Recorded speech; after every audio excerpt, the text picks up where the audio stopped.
Welcome to Skill Sprint with me, Chris Webber. This video is a quick highlight reel of my latest episode of the Commercial Edge podcast. I use my notes and scribbles from the full-length conversation to pull out what I feel are the headlines and lessons from my most recent expert guest. Drawing on my experience, this video gives you all the key points without the stories. My hope is that you can use these tips and tricks to unleash the power of your people. So I've just recorded another episode of the Difficult Conversations series today with a guy called Richard Saundry. And Richard is an academic and he has been studying and working on difficult conversations over the last decade or so. And the start of the podcast, we talked about the impact of difficult conversations. And I think this is a really important part of the topic that we have yet to really explore. And what Richard talked about from his research is that 1/3 of us are involved in conflict at work. 1/3, and when you talk about the old phrase of people don't leave their work, they leave their manager, it becomes really important because what that's saying is that we have conflict at work. We need to have difficult conversations with our managers or with our teams. And the way that those conflicts and those difficult conversations go will influence whether we leave our work or not. And what Richard was talking about were actually some very serious consequences. We are in a world at the moment where mental health, emotional health is becoming an epidemic, is becoming a huge problem.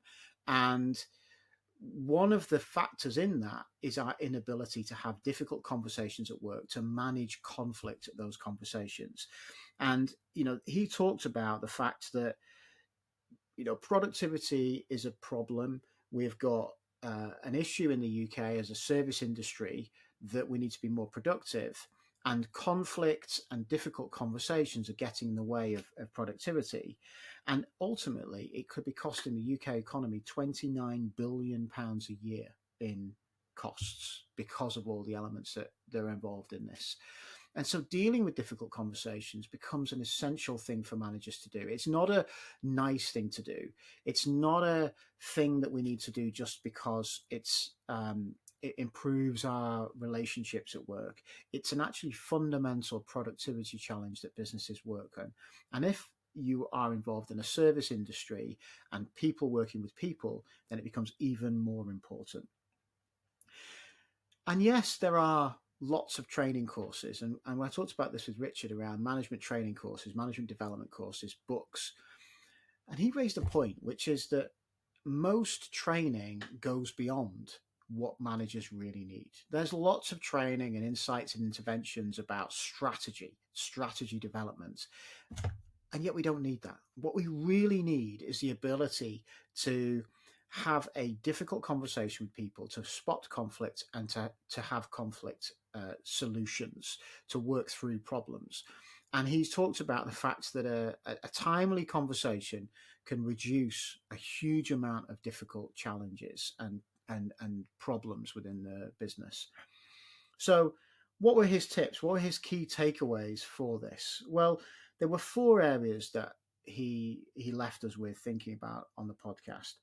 The first one was, don't assume that you are a good manager. Don't assume that you're good at difficult conversations. Just because you've been in the role for many years, just because you've been on some training courses, does not mean that you are good.